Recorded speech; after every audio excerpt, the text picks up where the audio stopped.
44. My lord and lady. Please, Madam Mother, could you lend me my wife for half an hour? The luggage has come, and I've been making hay of Amy's Paris finery, trying to find some things I want, said Laurie, coming in the next day to find Mrs. Lawrence sitting in her mother's lap, as if being made the baby again. Certainly. Go, dear, I forget that you have any home but this, and Mrs. March pressed the white hand that wore the wedding ring, as if asking pardon for her maternal covetousness. I shouldn't have come over if I could have helped it, but I can't get on without my little woman any more than a weathercock can without wind, suggested Joe, as he paused for a simile. Joe had grown quite her own saucy self again since Teddy came home. Exactly, for Amy keeps me pointing due west most of the time, with only an occasional whiffle round to the south, and I haven't had an easterly spell since I was married, don't know anything about the north, but am altogether salubrious and balmy. Hey, my lady? Lovely weather so far, I don't know how long it will last, but I'm not afraid of storms, for I'm learning how to sail my ship. Come home, dear. And I'll find your bootjack, I suppose that's what you are rummaging after among my things.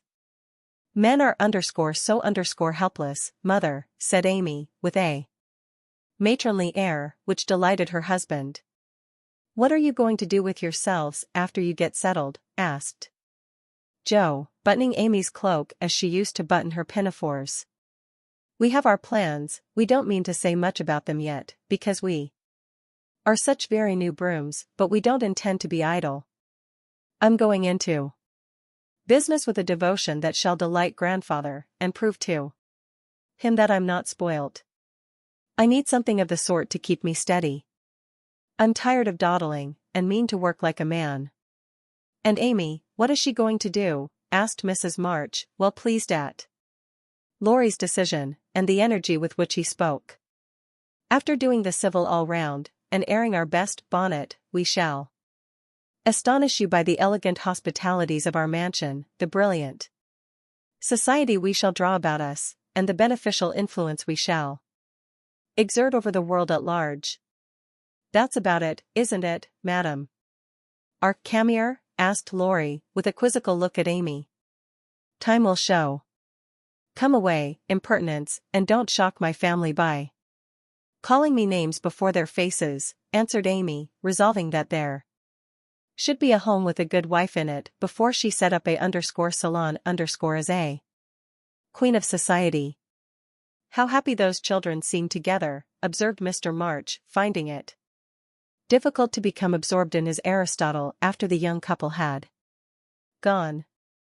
Yes, and I think it will last, added Mrs. March, with the restful expression of a pilot who has brought a ship safely into port. I know it will. Happy Amy, and Joe sighed, then smiled brightly as Professor Bear opened the gate with an impatient push. Later in the evening, when his mind had been set at rest about the bootjack, Laurie said suddenly to his wife, who was flitting about arranging her new art treasures. Mrs. Lawrence. My lord. That man intends to marry our Joe. I hope so, don't you, dear? Well, my love, I consider him a trump, in the fullest sense of that expressive word, but I do wish he was a little younger and a good deal richer.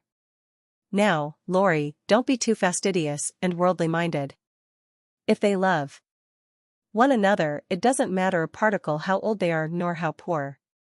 Women _never_ should marry for money. Amy caught herself up short as the words escaped her, and looked at her husband, who replied, with malicious gravity, certainly not, though you do hear charming girls say that they intend to do it sometimes.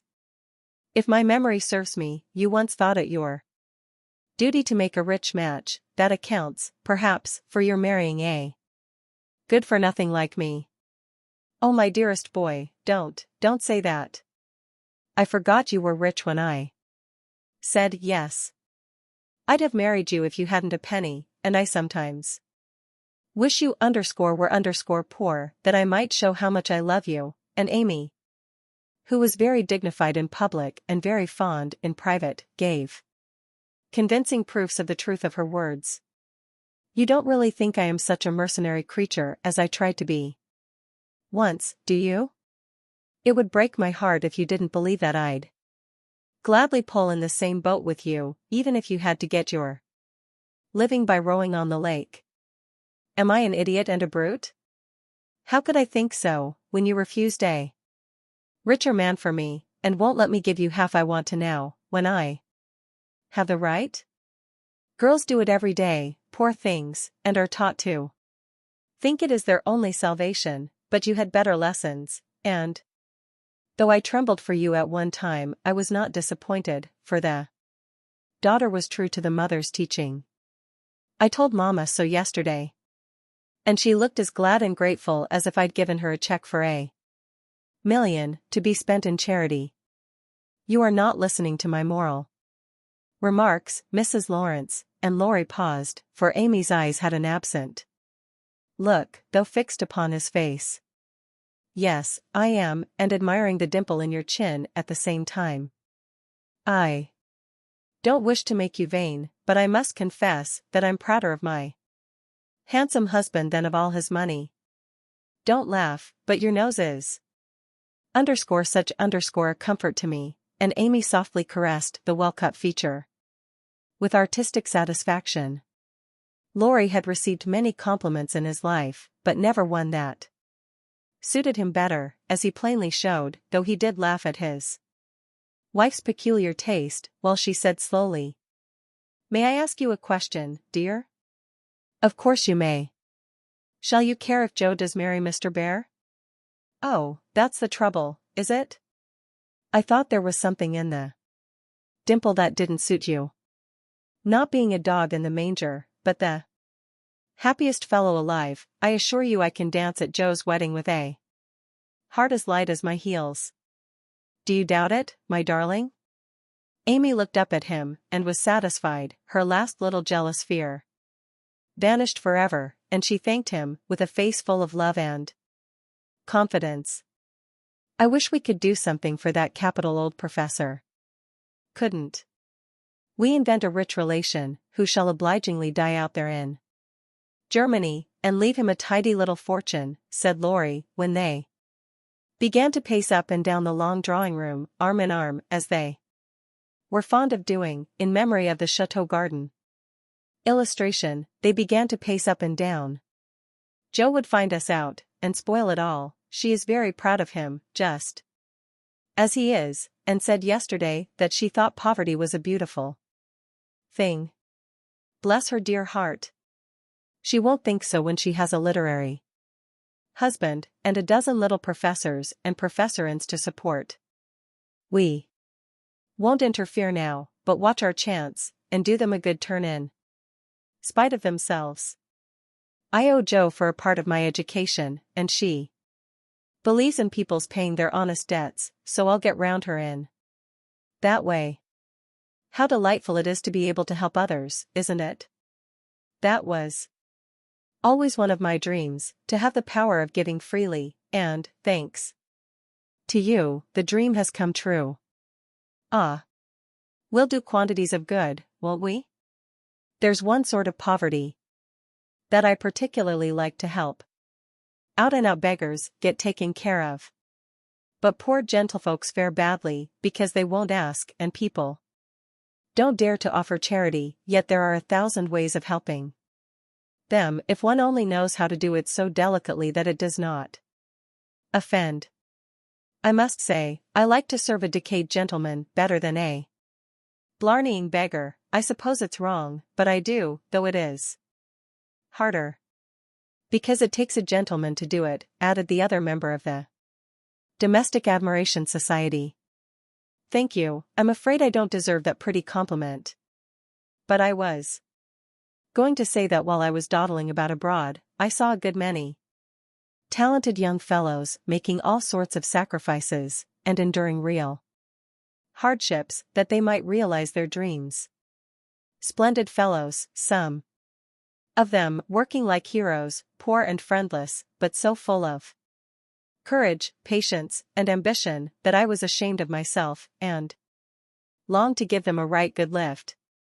Those are people whom it's a satisfaction to help, for if they've got genius, it's an honor to be allowed to serve them, and not let it be lost or delayed for want of fuel to keep the pot boiling. If they haven't, it's a pleasure to comfort the poor souls, and keep them from despair when they find it out. Yes, indeed, and there's another class who can't ask, and who suffer in silence. I know something of it, for I belonged to it before you made a princess of me, as the king does the beggar maid in the old story. Ambitious girls have a hard time, Laurie, and often have to see youth, health, and precious opportunities go by, just for want of a little help at the right minute. People have been very kind to me, and whenever I see girls struggling along, as we used to do, I want to put out my hand and help them as I was helped. And so you shall, like an angel as you are, cried Laurie, resolving, with a glow of philanthropic zeal, to found and endow an institution for the express benefit of young women with artistic tendencies. Rich people have no right to sit down and enjoy themselves, or let their money accumulate for others to waste. It's not half so sensible to leave legacies when one dies as it is to use the money wisely while alive, and enjoy making one's fellow creatures happy with it. We'll have a good time ourselves, and add an extra relish to our own pleasure by giving other people a generous taste. Will you be a little Dorcas, going about emptying a big basket of comforts, and filling it up with good deeds? With all my heart, if you will be a brave Saint Martin, stopping, as you ride gallantly through the world, to share your cloak with the beggar. It's a bargain, and we shall get the best of it. So the young pair shook hands upon it, and then paced happily on again, feeling that their pleasant home was more homelike because they hoped to brighten other homes, believing that their own feet would walk more uprightly along the flowery path before them if they smoothed rough ways for other feet, and feeling that their hearts were more closely knit together by a love which could tenderly remember those less blessed than they. Illustration, tailpiece,